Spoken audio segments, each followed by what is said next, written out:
I think the first thing you want to think about, Ian, is how you're going to approach this whole idea of the variability that you've started to identify with your yield map. So there's a number of stages that we need to go through. The first one you've already done to an extent. You've actually measured something about the variability on your fields. You've got your yield maps and you've seen that different areas are either lower or higher yields. So you start to define and quantify where your variation is. So having measured it, which may be from a yield map and maybe from a sense map, a satellite image or something which is measuring the crop, that's the first stage, because if we can measure it, then we should be able to think about managing it. Okay? If we can't measure it, we don't know what's going on, we're not really sure where it's varying, so it's very difficult to measure. So that's the first stage. But we've got different reasons why things are varying across your field, which you've already spoken about. We need to think about, can we actually remove the variation or the reasons that you've got variation? For example, you've talked about rabbit damage, put up a rabbit fence. We can actually remove that from being a problem. That removes that source of variation. Wet area, if we put drainage down there, again, that might actually remove the reason for variation in that particular part of the field. However, there's going to be some patterns across the field which you're not actually going to be able to remove. They're going to be related to soil texture, soil type, soil depth, topography, the valleys, the ridges, the stoniness of the soil. All of those things you're not actually going to be able to remove. They're always going to have an effect on your crop. So we need to think about ways that we might actually be able to reduce the variation and manage that spatial variability rather than actually removing it. And the main way we're going to really be looking at doing that is to respond spatially to the variation by applying inputs variably across your field. So where's the first place I should be starting? What should I be doing first? Well, you've mentioned that you've got an unidentified, you've got a problem, you've identified where it is, but you're not quite sure. You've got that, you think it might be establishment. Yeah. So it makes sense to start at the beginning of the farming season. So we'll look at the establishment and how that relates to drilling. So where should I, how do I start doing that? Well, I've got a map here of which I've made on another farm, and what I've done here is I've zoned the map into areas where the establishment rates are different in different parts of the field. So the bottom right-hand corner there, that dark green area, I think we've got about a 60%, or I've done plant counts, and I know we get about a 60% establishment. So for every 100 seeds, you're going to end up with 60 plants.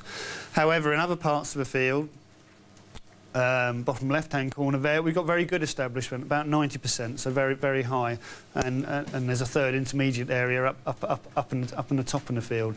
So we need to recognise that actually establishment may vary across the field, and we need to respond to that spatially. So how do I start getting this information to be able to do that? Well, if we look at the reasons why we've got establishment varying, it's probably going to be related to the quality of the seed bed that you're actually creating. And the main parameter which will be controlling the quality of the seed bed is your soil, probably going to be your soil texture and your soil type. So the first thing we need to do is to see, what I've done here is I've gone out and I've looked in the field and I've assigned a soil classification to each particular zone of establishment.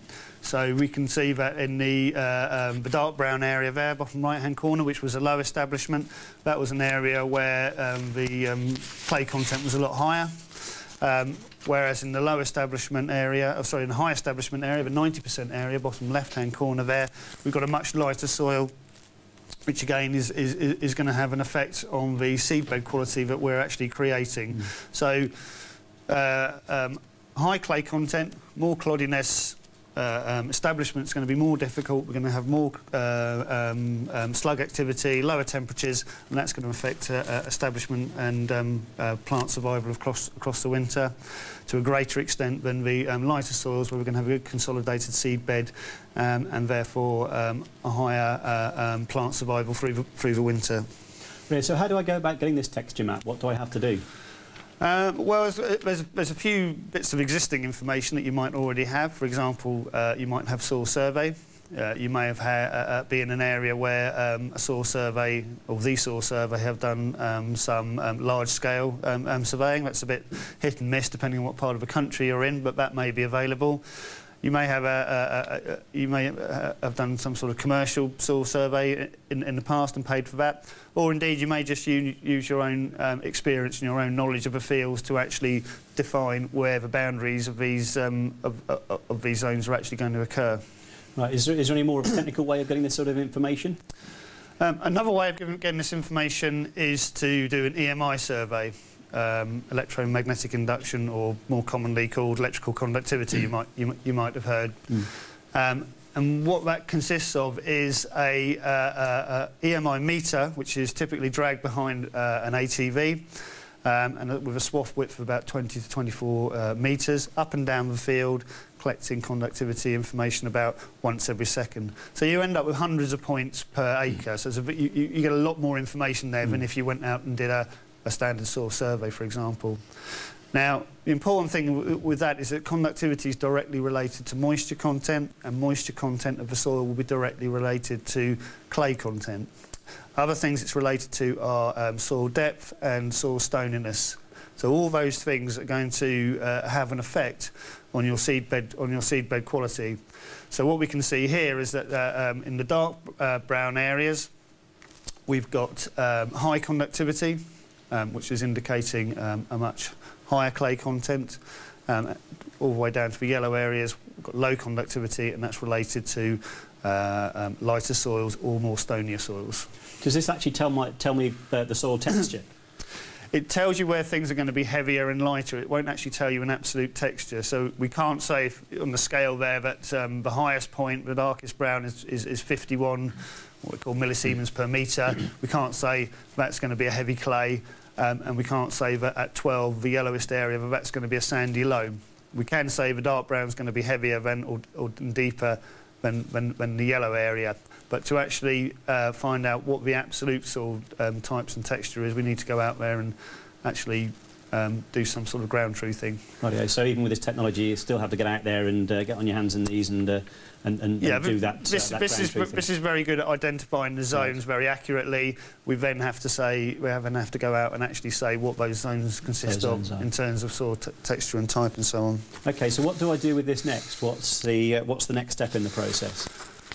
Well, the next step is what I'll do is I'll sit down with or have sat down with a farmer on this field, and then we said, well, okay, well we know that this brown part of the field here is a heavy clay. From experience, we know how cloddy a seedbed that creates, and from that we can come up with this establishment number of about 60%. Okay, so the next thing is as on the green is to assign an establishment figure to each one of the zones that we've created, as we did on the green map. What we can then do is say, okay, let's work from what we want our target plant population to be. Okay, and if we say that we want it to be on wheat 200 plants per square metre, we can then say, well, in each zone I need to put an appropriate number of seeds per square metre to end up with my actual target plant population. So if we're in the 90% establishment zone in the top line there, I need to put on 220 seeds. I'll end up with 200 plants at the end of a winter. However, on the 60% establishment zone, I need to put down 330 seeds per square metre, again to end up with my target plant population of 200.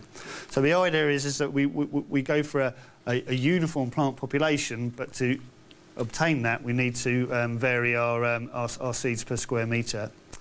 You give me the 1,000 grain weight of whatever variety it is that you're planting, and we can then turn that into a kilograms per hectare figure, which is what we need to actually talk in a figure which your drill controller will be able to deal with. So I just put this information straight on my drill controller now, and away I go? Well, if you've got a drill controller which is GPS compatible, then you should be able to put this into a GPS application box, which will be able to link with your drill. So as you're coming down this field along the tramline direction drilling, you'll start off at the top of the field on 135 kilograms a hectare rate. As you move down south through the field into 110 below a seed rate area, then the controller will automatically change the speed of the metering wheel on the drill, and it will automatically change the rate appropriate to the map. If it's a simple map like this, you may think, and you haven't got a GPS controller, but you could actually respond to it manually, in terms of you would pretty much know where the boundaries between each zone occur. And then you've only got to worry about how you actually manually change the seed rates. But yes, GPS controllers are now on a fair amount of the drills. Right, yeah. So what's the value in this to me as a farmer? The value of it is that what you're aiming to is to establish an even plant population. Yeah. Yeah. Okay. So that then makes subsequent management of the field more efficient and easier. And if we look at the costs, what I've done here is I've spread the costs over 10 years, because if you're doing a soil survey or if you're doing a conductivity survey, you're measuring things in your field which aren't going to change. You're measuring soil texture, soil stoniness, soil depth. They're not going to change, okay? So you don't have to survey it every year. It's a one-off survey. So I've spread the cost over 10 years, although in actual fact that map will be good for generations. So if we say that's going to cost you £1 to £1.50, depending on who you buy the service off. £1 to £1.50 hectare on your farm. To convert those in the seed rate, if we factor in about 50p a hectare, and then the variable rate seed capability, we'll put in about £1 a hectare. So that's to actually pay for the GPS conversion kit on your drill. So those are the costs. The benefits are seed savings themselves. That's quite a low cost input. You're probably not going to get a massive amount of saving there, but potentially there will be some, about £1 a hectare. And there should be some sort of yield improvement of about £2 a hectare.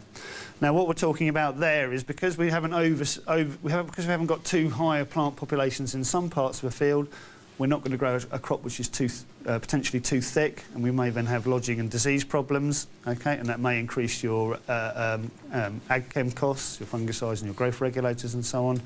And conversely, we're not going to have populations which are too low, and we may have a yield problem, we may have a problem with competing with weeds if we've got a plant population that's too low. So again, that may have a knock-on effect with your herbicide bill.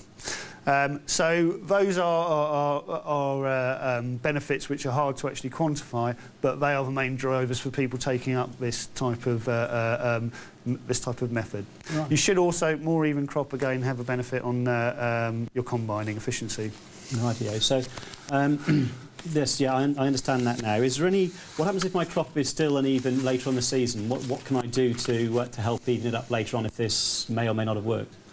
Well, you still may have unevenness, because although you're going for an optimum plant population per square metre, you're still on a heavier soil, potentially have more natural nitrogen available in the soil than on a lighter soil. So although here we can see in this picture here, this is a picture taken in the spring of both of them in the same field and on the same day.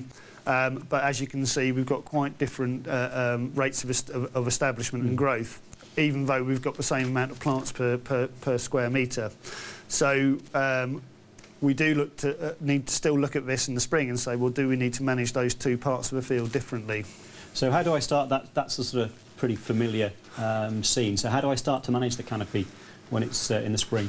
Well, the first thing you need to do, if you're going to do that, is to find a way of measuring it and monitoring it all through the spring season. So we come back, you know, that we're not really working on gut feeling or anything. We've got to find a way of actually measuring the differences in the canopy and monitoring it in a regular way through the season. And if we can do that, then that should allow us to then respond to the differences in growth in different parts of the field and manipulate them in a way that's going to give us the crop that we actually want to end up with. And the typical way of doing that, the main way of doing that, is to vary the application of nitrogen in response to those crop differences, both around the field spatially and at each timing, so temperate through the season and also within the field. So the big question is, do I put more or less nitrogen on, and when, and how do I manage my nitrogen?